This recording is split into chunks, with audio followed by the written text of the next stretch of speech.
Hi, welcome to Atrocious Gameplay. We are here to talk about the final segment of the Players' Cup, and if you can see right here, you can tell that I have sinned against humanity, basically. I played ADPZ in the Players' Cup for a lot of my final tickets of the run. Now, the reason that I wanted to play ADPZ, not necessarily because I enjoy playing ADPZ, but I acknowledge that it is a very good deck. It is a very consistent deck.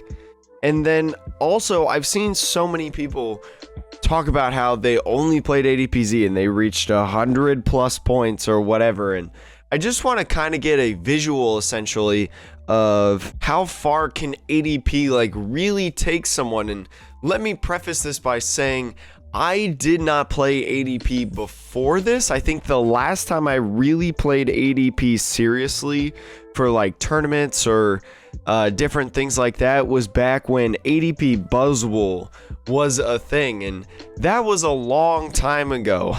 So let me be the first to say that I am relatively new person picking up this archetype, picking up this deck in terms of the average competitive player. I would say that the average competitive player has probably played more ADPZ than I personally have, and it honestly didn't go that bad in my personal opinion. It, as you can see from this like chart right here, a majority of my games happening right through here were ADPZ. Going through the first round, in a vast majority of them, I believe only three of them, yes, 1, 2, and then 3, I at least got one single point from this tournament. So that's really big in terms of trying to consistently get points. So that's a very, very promising start in my opinion. You'll notice I played a couple other games. You know, I played a Pika-Rom game here, I played a Desi Goons game there, and then ended with some Pika-Rom. But I'll talk about kind of this part anyways later. But you'll notice, especially through kind of this was yesterday, this was last night, the day before this video released, it's a lot of ADPZ, especially in that first round. But you know, I'm making it past the first round in a majority of these. I need to be looking at future rounds. So we go over here, and if you look at this chart of opponents, you'll see I faced a couple of ADPZs, 3 of them to be exact. Well, really, one of them from the time of from week 3 to week 4, I only faced one of them with ADPZ, 2 of them overall, and took a L in the mirror match right there, and then took a W. This game was a slaughter fest, by the way. This was them not getting altar creation for like 4 straight turns, and I was pretty happy with life. Faced a little bit of Luke Metal in the second round, some Eternatus as well, and some Vikavolt Parasect. If you want to go check out the video where I profiled that deck, if you're curious about what that is, highly encourage that you do that. Very, very fun deck. I didn't play it in this cup, or I didn't play it in this tournament, but it's definitely a deck that I would play in my free time, to be honest. And then a little bit of full links as well. So 5 out of the 9, we're going into the finals, right? That's at least 15 points.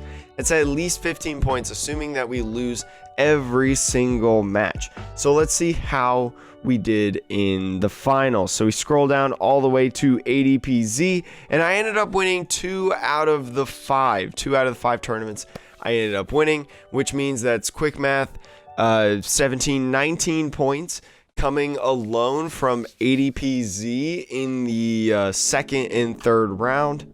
19 points coming from ADPZ just in the finals alone for the 12 events that I played with the deck. So already right off the bat, the deck is at a +1. So what I mean by +1 is getting 1 tournament rep at least per ticket, which is really good. Well, it's not, let me rephrase that. It's not really good. It's actually not good because you can't make the Players' Cup off of that. You can't advance into the top 256, at least in North America, off of that. It's better than 0, right? It's better than losing in the first round. So you got to take it for what it's worth. And this is a little bit interesting. A lot of Luke Metal. 3 of the 5 finals that I made with ADPZ involved a Luke medal in the finals. And if you look at kind of the patterns beforehand, you see 2 more Luke medals right here. Stunfisk V is almost, this game was really weird because it was against Decigoon. I don't know if they actually played a Luke medal in it. I'm going to assume not because I wrote Stunfisk V. And very interesting, 2 more ADPZs up here, but you'll see, or 3 more ADPZs because this is, didn't put those in capitalization, but you see how Luke medal kind of has gained a little bit of popularity through the end, and that's because we see people like Tristan Lackey coming in and absolutely dominating North America with so many, I believe it was like 139 points he got with playing just straight up Luke medal. And so if you're a numbers person, here are kind of the numbers behind a bit of a more consolidated version. I wanted to go over that session of games before I showed you numbers and stuff like this, because this is a little bit easier to see, but it's a little bit hard to tell here, like where I started playing from week 3 to this week right now. So played 6 with Eternatus, 11 with Decigoons, 5 with Sentiton. Sentiton, by the way, is the Sentiscorch Magneton archetype that was kind of very popularized by Tord for a little bit a couple weeks ago. I wanted to try that out. Played 5 events with that. 10 events with Pikarom, 3 with Luke Metal, 3 with Mew 3 Welder, and then 12 with ADP Zacian. Now, ADP Zacian is the only archetype that got me more than 2 tournament rep per key. And 2 tournament rep, in my opinion, is safe. Very, very safe. If you get 100 points, you currently top 256, and I feel like with the numbers that are going on right now, I feel like you're overall safe. But at the end of this video, I'll show you what the numbers are currently as of right now on Saturday. What day is it? Saturday, October 24th, 7:43 a.m. in that general area. So, but last time I saw it was at 84, so I think 100 is very, very, very safe. I thought that 75 to 80 was going to be safe, but it looks like it's going to be up to probably about like 87, I feel like. But yeah, I feel like I have not seen really anybody at all play Eternatus in the Players' Cup and actually do it well. I won't name any names, but a friend, content creator of mine on Twitch, I know he's been doing a little bit of Players' Cup with Eternatus as well. I think like half of their games or so, and they have not been doing well. I don't think they're gonna reach 70, and I would consider them a better player than I would, you know, doing very well in like the Limitless Online series and IRL events. So I don't know if Eternatus was the play, and I think the reason for that is because ADPZ started getting a little cheeky, and you look at decks like Pikarom that also started to get a little cheeky. And what I mean by cheeky, you may be thinking, Jake, what does cheeky mean? Like, what are you talking about? I'm talking about crushing hammers. Crushing hammers around probably after week 2, I think, is when a lot of people just started throwing crushing hammers into decks, and we started thinking about just trying to be overall fast, right? I mean, you look at some of these different cards, like Pikarom really needs those 3 energies to be able to rocket its sauce. ADPZ needs those water energies, needs those metal energies for the altar creation, and the longer that you can stall out the longer that you can stall out any of these decks, the better. And then Eternatus for that mirror match, you know, they usually are not playing things like turbo patches and stuff. And so with the crushing hammers, you can get ahead so much. And even through a deck like Sentiscorch here, you know, if you've got a sitting ADP in the active and they're building up a Sentiscorch VMAX, you obviously want to hit heads on those crushing hammers because they're doing things like Welder, they're doing things like the Volcanian's attack that spreads the energy, Flare Starter. And so trying to be able to get ahead is very, very key in a lot of, well, I mean, in every matchup, getting ahead is key, but crushing hammers are exemplified right now, and they seem like they have an utmost importance because they're in almost every single archetype, it seems like, which is very interesting. I think about right here, I realized I was not going to make the Players Cup Finals, which is why I went back to Pikarom, because personally, I've enjoyed Pikarom more than any of these decks. I think Pikarom is a fun deck, the way that you're able to accelerate those energies so incredibly fast. And then being able to have multiple attackers in Boltund, you know, Raichu, using Pikarom to attack. So generally, I enjoyed playing Pikarom, and that's why I kind of finished it out, because I was like, all right, I'm going to finish out my keys for the YouTube video, but I don't think I'm going to make it. But especially if you're viewing this video and maybe you haven't finished them up, maybe within the next 48 hours, you're going to be zooming through those keys, trying to get them all done. So then you can finish it out and then hopefully make 256. You're gonna run into a lot of ADPZ probably. ADPZ very prevalent throughout the weekend. I think the two big decks that you're gonna face, ADPZ, right? Because you can see right out of the gate, I'm facing ADPZ a lot. And then Luke Metal is the other deck that I feel like you're going to face a ton. And the reason I say that is because the farther that I went in the tournament, I feel like the more often I faced Luke Metal. So you can see here, 3 finals right here where I faced a Luke Metal. Those are 41, 42, and 47. So you see 41, 42, no Luke Metal. This is a Luke Metal. 41, 42, and then 47 as well. So especially during the second and third round, like first round, you're probably going to face a lot of ADP, right? Just from the small sample size that I have had and created for this YouTube video.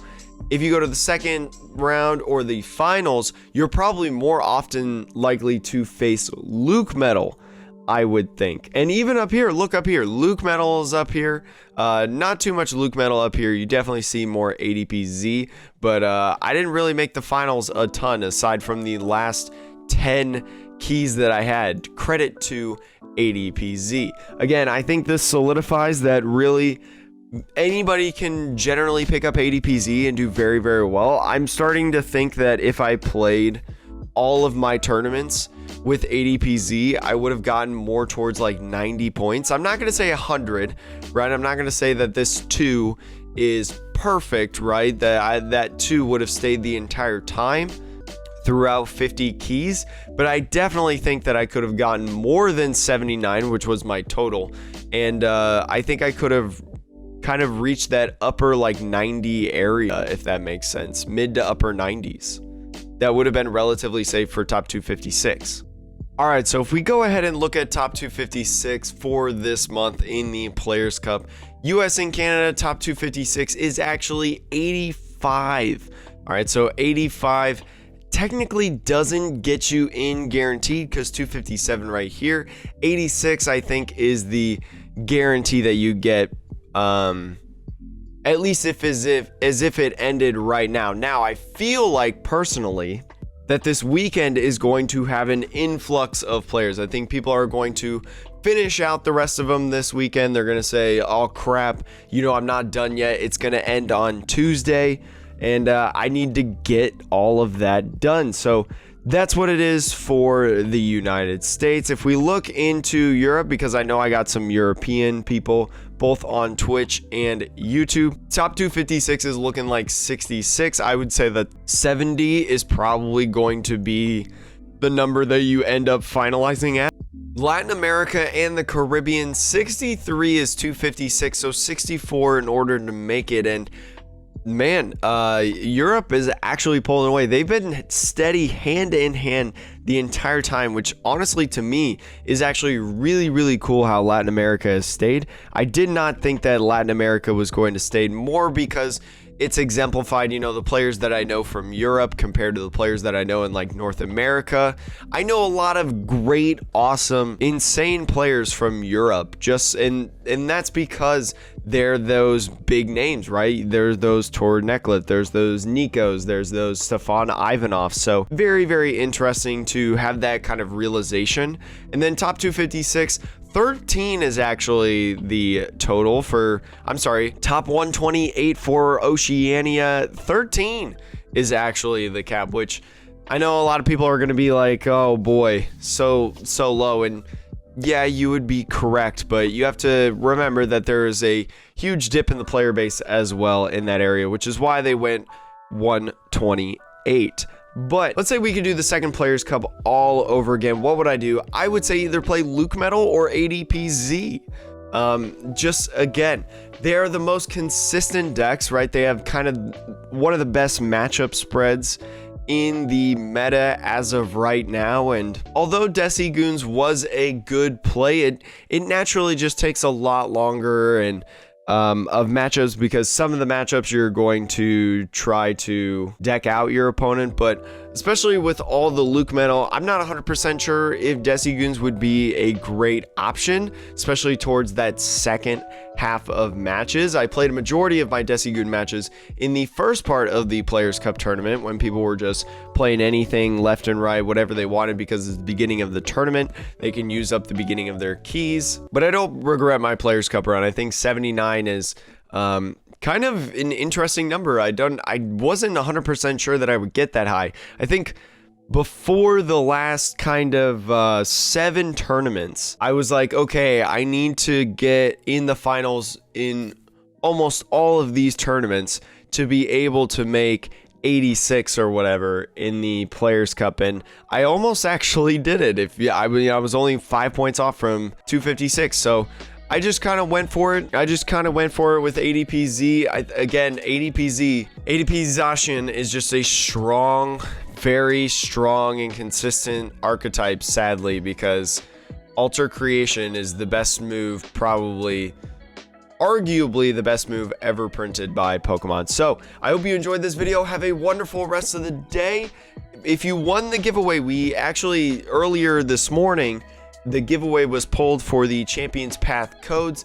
If you won that, make sure to message me, whether that's, commenting on a YouTube video, or if you're a part of our community, messaging me in Discord or Twitter or whatever you followed me on, because if you won, hopefully you did the follow me on Twitch, follow me on YouTube, follow me on Instagram, follow me on TikTok, follow me on Twitter and stuff. So hopefully you enjoyed this. Remember, we're not very good at video games, but we have a fun time doing it. I will say overall, like I said on the podcast of the Metapod, I did not enjoy the Players Cup. And that's not to say that the Players Cup was formatted poorly, because honestly, I kind of think it was formatted a little bit poorly. Still better, but still formatted poorly. But I just don't generally enjoy this format right now. I've just not been enjoying the trading card game as much, and that's okay. That's an okay feeling to have, in my personal opinion, as long as you recognize that and try not to force it. So anyways, I will let you all be safe, wash your hands, wear a mask, put on hand sanitizer, and do great in this world. Go vote.